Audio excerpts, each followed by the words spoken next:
Hey guys, Conda here. So I'm actually getting ready to go to the gym, showering, and then we're gonna go to work. But before I do that, I wanna make a quick 15-20 minute video explaining my journey from self-hate, anger, resentment, bitterness, guilt, shame, to really using that energy to create the reality that I want. So it's in the morning time, I got work, and I have two jobs that I work with. So I work with children with autism and I work with people with disability. Okay, so I'm sitting here and I'm like, I'm gonna go to work, and they called and say, hey, sorry for this, blah blah blah, but you have to go back home. And I was like, cool, I get to sleep in. So I'm driving home and I'm sitting in my car, I'm listening to a specific podcast. Shout out to Airlines TV, and her question was, how do you build trust within yourself? And she basically stated that you can't trust what you don't love. Like, you can't trust God if you don't love God. Vice versa, you can't love God without trusting God, okay? And so I went around my entire life, and I'm 23, right? I went around my entire life thinking that, oh no, I love myself. I work out, I read, I work, I'm disciplined, got my own place, like I'm doing great, I love myself. And then I asked my soul, remember, your spirit and your soul doesn't lie, but your mind can. That's why we believe in lies all the time. That's why there's fear and doubt and you never achieve your dreams. So your mind can be a great place if you use it correctly, but your heart, your spirit, your soul will never lie to you. So, right? Let me find like a little, okay, this is what I'm looking for. So I'm sitting there and I asked myself, my soul, okay, do I hate myself? Like, do I really love myself, right? Because I'm doing all these love things. And my soul was like, no, you actually really hate yourself. And before anybody says, oh, it's the demon, it's the darkness. No, it's not. Because in order for you to actually become loving of yourself and trusting of yourself, you literally have to admit the truth. Not everyone starts off with a family and a white picket fence and beautiful. Most of us start with a lot of trauma. So stop neglecting the fact that you hate yourself. Admit that you hate yourself, that you don't like the mistakes that you made. You don't like when you did this. You don't like the mistakes you made. Coming from a place of compassion. You don't have to necessarily like all of you, but are you willing to accept the real you, the authentic you? Okay, so again, back to my example. I'm bawling my eyes out and I listed everything that I hated about myself. I was like, I'm not the Barbie girl standards, okay? I'm dropped out of high school. Dropped out of college. It wasn't for me. I'm trying to find myself. Did businesses, failed, trying to find my health journey, went through witchcraft, trying to find light within myself, ended up a breakup. I'm doing all these things and I'm giving myself a list of reasons why I hate myself, okay? And once I did that, I started obviously crying, right? I was like, I had no idea that I resented myself this much. How can I truly be confident in myself if I don't trust myself, if I don't love myself? And I had to admit the truth. I just didn't like the mistakes that I made. I didn't like the flaws that I had. I wasn't that brilliant, I guess. I'm not like a graduated from Harvard. The societal norm of what excellence is and what success is. And I sat there and I was like, you know what? I'm okay. I'm okay. I'm all right. I'm okay with me. And you have to choose to unconditionally accept yourself and love yourself like your life depends on it, because it does. I decided that I will love myself. I'm capable of loving myself truly and deeply, unconditionally. I accept myself unconditionally so I can prosper now. So I love myself. I accept myself unconditionally so I can prosper now. Okay? And a lot of people don't make it that far in life. Okay, let me say that one more time. A lot of people don't make it that far. They end up staying in that frequency of hate, of hurt, of resenting yourself. So after I admitted that I hated myself, everything that I did, I thought about the things that I do love myself. And that was the hardest part, because, everyone, you see these self-help books and you're like, oh, what are some things you love about yourself? Well, what if you literally can't comprehend what you love? So I basically pretended that I was Jesus, like I was God. And if God was here, what would God say about me? And I had to literally come up with crazy reasons as to why I'm here and why I am valuable, despite me resenting parts of myself while learning to accept myself. Okay. So I literally told myself, all right, okay, Conde, you did lose 50 to 60 pounds by yourself. I love you for that. I love that you tried. So I started thinking of little actions that I did. For example, giving money to the homeless. For example, Conde, like, I actually honestly really respect you for giving your last dollar for somebody to get gas, which happened. Conde, I really like that you stayed loyal to someone that wasn't as faithful as you. I like that about you, Conde. I love that you're willing to start your page over again despite deleting multiple things and having self-esteem issues and stuff. And now you're on this journey. I love that you're trying. I came up with characters. I came up with almost a dictionary of everything that I've done that no one could see, but only I knew. I love that I took care of my family ever since I was growing up. I love that I was the mother, the father, I was the older sister, I was all that. Like, I love that about me. Okay, so first, admit what you don't like. I hated myself. I saw my mother don't like herself. So you're only a manifestation of your parents if you allow yourself to do so. So once I admitted the truth, I was like, you know what? I don't have anything to run away from, because now I don't have to think about people hating me. I don't have to think about me hating me. I'm rested at this. Now I can build a foundation. Like, what do I actually like? If you can't come up with reasons, go to Google online and search up reasons why you should love yourself. Because long story short, those same people that wrote those reasons why you love yourself go through the same thing. So first of all, you're never alone. And so once I started telling myself, oh, I actually like this, then I started coming up with achievements that I did. I'm not a Harvard grad. Please do not take this advice. This is just my personal experience. I'm simply saying I'm not Mr. who became an astronaut, graduated from Harvard. I'm not that type of societal success, but I've had success that God, I'm sure, is proud of, which is, one is loyalty. I've taken care of patients and clients and children. I've taken care of my parents. I've done the best that I could, and that's an achievement itself. I started celebrating every little thing. Like, congratulations, Conde. Like, we're celebrating because you just got yourself into a healthy relationship. Congratulations, you're doing your hair today. We're celebrating you. We're celebrating that you made it to 23. We're celebrating that you're eating a green apple today. So once I admitted the truth about how I felt about myself, I chose to find a way to love myself, okay? Then I started to say, what are some things that I actually like about myself? And then I said, okay, what are some things I actually achieved? And so I'm building a spiritual portfolio. You can call it mental, emotional, whatever, psychological portfolio. If you've done some crazy, crazy things in life and you feel like you can't turn around and repent for it or change your life, you're wrong. Because if you put toothpaste and toothbrush and I told you to pick up the toothpaste and you pick up the toothpaste, then you have the choice. If you decide to pick up the toothbrush, you also have a choice. If you decide that I'm hungry, it's 3 a.m., I'm going to go to Taco Bell, you have a choice. You're just telling yourself that you don't. So that was my 3-step process, right? Admit what you feel, decide on what you want, and then act, okay? Which can be like the achieving, the liking. And so once I understood that law of fully accepting myself, embracing myself, that's when I began the self-love.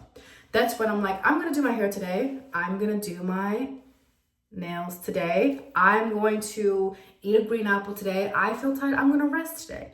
And a part of allowing the feminine, the healing, the loving, the compassion, the kindness, the empathy is literally like listening to you. being the bigger person for you that you had to be for somebody else. It can be very easy to sit there and like help people, save people, be there for people. But when it comes to you, it's very easy to neglect. And I'm here to tell y'all that that narrative is over. We are children of God, so God will be there for us as we've been there for people. So the reason why I made this video is because 2026 is coming up. And so you have the power to decide what you want your reality to look like. If you want to be a bum, graduate Bum University.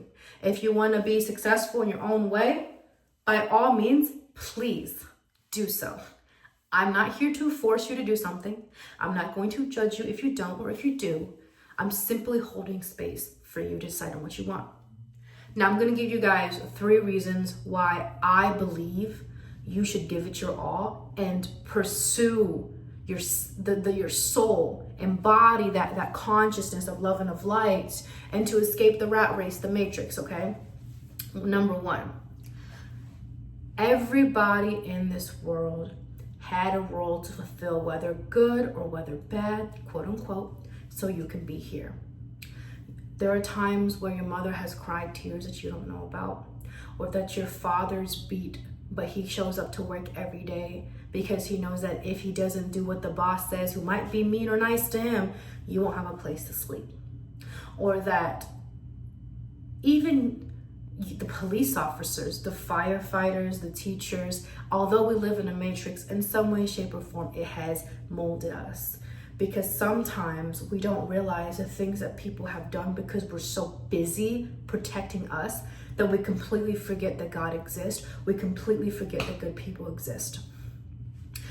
I don't remember the quote that I learned, but it was like, people that have a lot of trauma walk around thinking other people are experiencing what they're experiencing. But people that are liberated in the consciousness, that are healed in some extent, that love, that bring joy, they see the person that has trauma and they understand it, but the person that has trauma see the person that has joy and love and bliss as if they are experiencing trauma themselves. So your perspective is so important. When you see from a different person's perspective and you stop running away and you tell yourself like, hey, I'm safe, and you really see what God is doing and what other people are doing, you will begin to have so much respect for other people. So I'd say the first thing is shift your perspective. And how I did that was, it was hard for me to be grateful for a good period of time, because where I came from, it was very, very difficult. And so what I ended up doing was, one day I just had enough suffering. Like, you just have to have enough to where you want out of your will to change something. I can't tell you to change. You have to change. That's number 1, is you have to be wanting to change. I can't help you if you don't want to. And when you do try to change, you work on your perspective. Your perspective is your eyeballs, it's your senses, it's your mirror. It's going inside your mind, heart, body, spirit, soul, and healing. Okay, the second thing is surrounding yourselves with authors, with books, with podcasts, with people. You are who you hang out with. You hear all the time. But I'm going to give you a specific model, okay? So let's say, for example, you're a baby, and your mother, father leaves you all alone, and you're crying for help. Eventually you stop crying. Eventually you harden up. That is what we are in this society. We've never had picture perfect family or parents. And so we harden up without even thinking about it. So the second step is go on this healing journey. It is a forever journey. So the first one is wanting to change, then change your perspective. The second one is going on that healing journey and recognizing that this way of thinking just doesn't work anymore. Like, it took me a long time. It took me about 22 years to let go of this idea that someone is out to hurt me, the fear, the doubt, the worry, the regrets and all that, the shame, the guilt. It took me that long, but I don't want to live till 60 to discover this. So I decided that I will heal everything that I can within me, right? Christ gives me anything. There's nothing I can't handle. There's nothing I can't heal. And the third thing is be so fearless in pursuit of what sets your soul on fire, what is needed to heal your heart, mind, body, spirit, so what is needed for your goals. And why I say be fearless in pursuit is because fear doesn't exist in the now, it exists in the future, and 90% of the fear doesn't come true. A lot of us worry about anxiety. We worry about worrying. Worrying is unconscious praying for things you don't want to happen. That's what Michael Beckwith says. So again, you have to want to change, okay? You have to want to change your perspective. Surround yourself with positivity, because we are all children that have been hardened for some time now. It's time to soften. You have to want to heal. And then that's when the blessings truly occur. And this is repetition. When I first started my healing journey back when I was 18, 19, I had no idea what I wanted to do. But all I knew was I was sick and tired of feeling fearful, hopeless, useless, helpless, angry, right? And I attracted people, opportunities, dreams out of that state. I care about the world because the world cares about me. I had to train my brain into thinking that good people exist, good men exist, good women exist, love exists. I can become abundant, I can become rich and prosperous. But it wasn't like an overnight thing. This is you could sit and say 5+ year journey of me. I learned loving myself working with people with disability.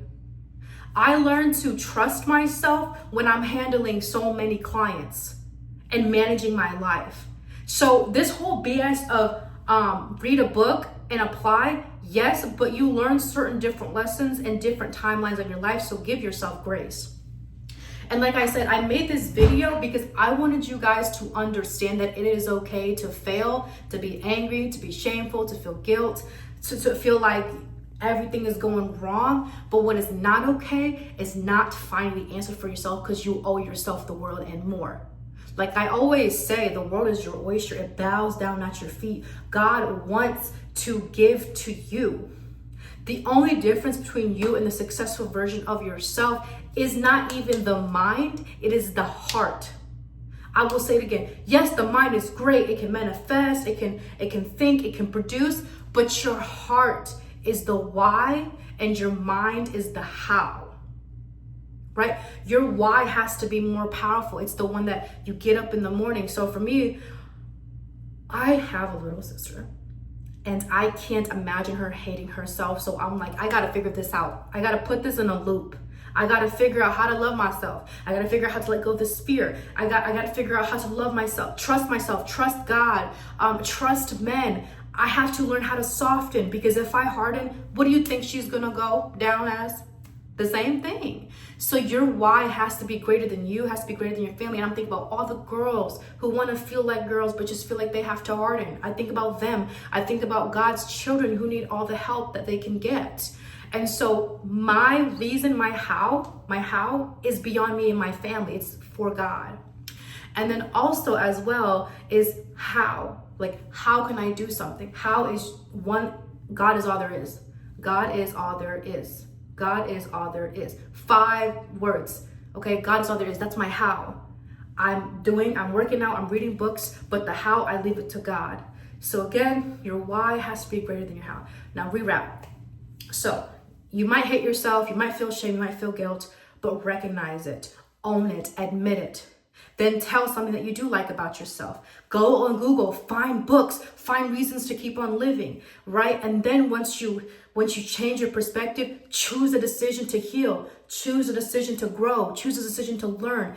Let your why be greater than you and your family and everybody else. Let it be beyond you, beyond this world. And let your how be 5 sentences. God is all there is, because that's the truth.